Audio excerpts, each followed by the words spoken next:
Sudah siap Ibu? Mari kita mulai dulu ya. Assalamualaikum warahmatullahi wabarakatuh. Waalaikumsalam warahmatullahi wabarakatuh. Perkenalkan, nama saya Ika Yuniati. Baik, ini dengan Ibu siapa? Bu Nami. Ya Ibu. Hari ini. Ya baik Ibu, nanti seperti kontrak kita kemarin kan kita sudah melakukan kontrak, yaitu hari ini tepatnya Selasa kita akan melakukan PENKES, yaitu pendidikan kesehatan tentang nutrisi diabetes mellitus. Nanti tujuannya agar ibu-ibu lebih mengetahui diabetes mellitus itu seperti apa dan makanan serta bagaimana kita harus menjaga pola hidup kita untuk menstabilkan gula darah kita. Baik, nanti prosedurnya saya akan menjelaskan, dan nanti jika ada pertanyaan di tengah-tengah saya melakukan presentasi nanti saya menjelaskan, boleh langsung bertanya ya Bu ya. Mari kita mulai sekarang. Sudah siap? Kurang lebih nanti waktunya saya membutuhkan 15 menit. Baik, ini langsung saja. Untuk pengertian diabetes, apakah sudah mengetahui diabetes itu seperti apa? Belum. Baik, diabetes itu adalah penyakit kronis yang ditandai dengan tidak kenormalan gula darah kita, seperti mungkin ada yang naik atau turun ya Bu ya. Untuk pasien yang memerlukan insulin itu biasanya untuk membantu mengendalikan gula darah kita, dapat mempertahankan konsistensi jumlah kalori, karbohidrat yang dikonsumsi pada jam-jam makan yang berbeda. Jadi untuk jam-jam makan itu bisa ada sendiri-sendiri. Jadi sudah ada porsinya, nanti juga ada dijelaskan di sini ya Bu ya. Untuk selanjutnya yaitu pola makan pada diabetes mellitus. Yang pertama yaitu jenis makanan.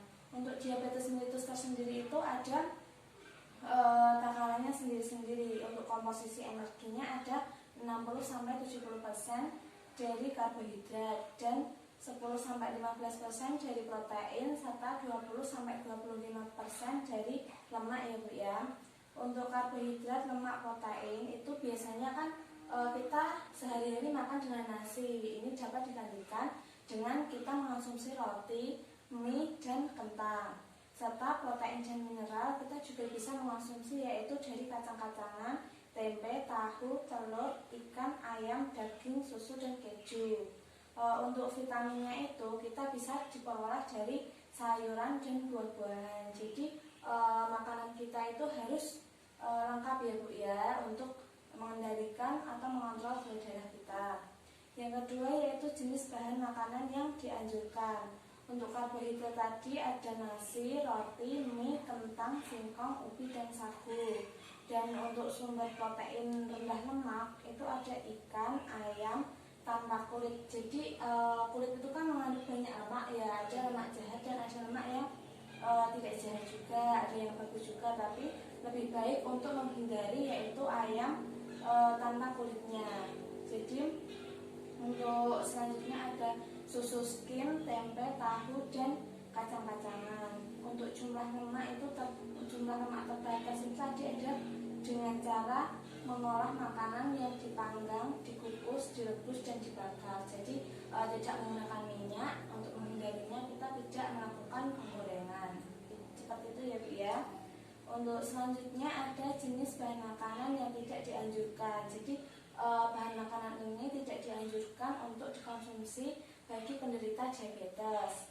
Yang pertama yaitu mengandung banyak gula sederhana seperti gula pasir, gula jawa, sirup, jeli, buah-buahan yang diawetkan, susu kental manis, soft drink, es krim, kue-kue manis, dan dodol itu tidak boleh dikonsumsi berlebihan. Tapi mungkin ada juga gula yang dikhususkan untuk penyakit diabetes ya.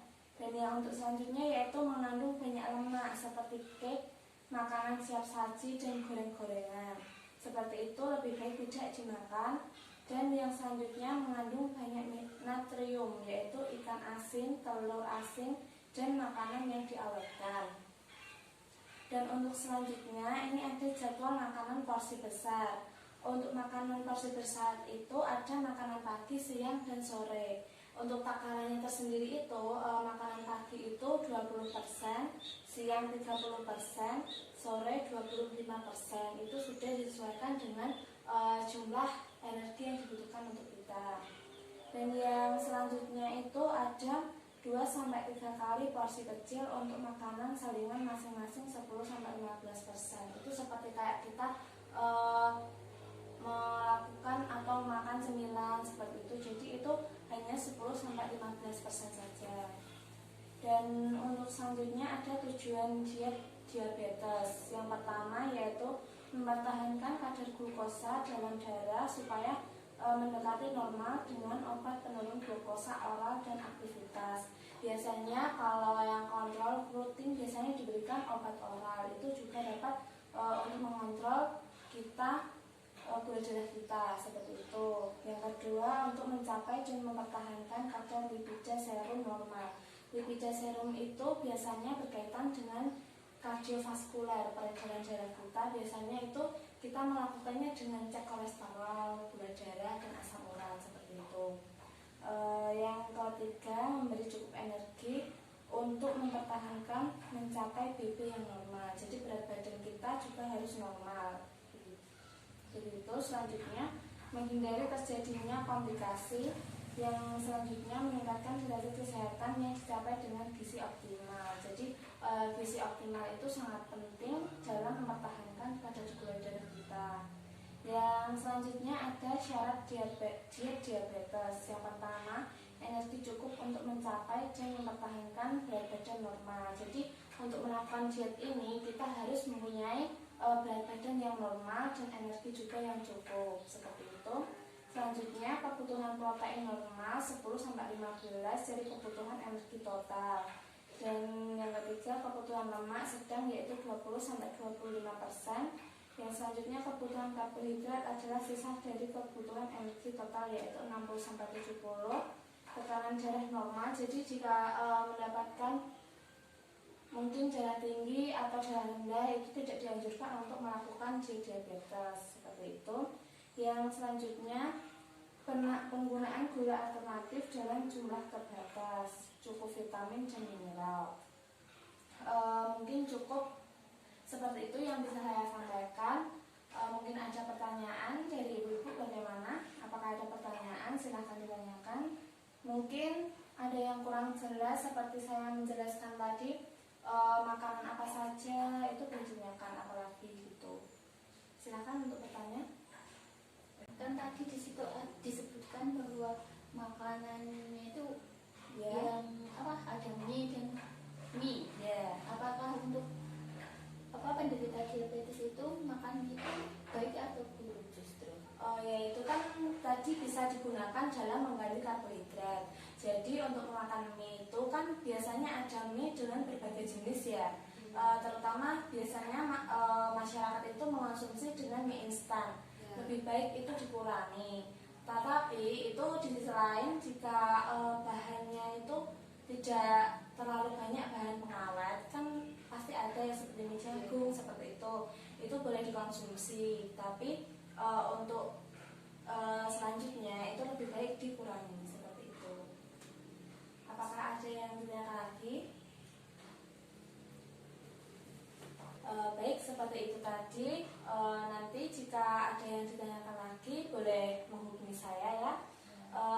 Baik, ini nanti selanjutnya mungkin minggu depan kalau tidak hari selanjutnya kita akan kesini lagi, yaitu untuk memberikan pemeriksaan gratis, kesehatan gratis seperti itu. Jadi nanti akan ada pemeriksaan gratis dan nanti akan ada penkes tentang hipertensi. Jadi nanti ada pendidikan tentang hipertensi. Baik, ini untuk nanti bisa dibaca-baca. Jika nanti ada yang mungkin lupa atau kurang dimengerti, nanti bisa dibaca di rumah. Ini untuk ibu dan ibunya. Baik, cukup sekian yang bisa saya sampaikan. Terima kasih atas partisipasinya. Mohon maaf jika ada salah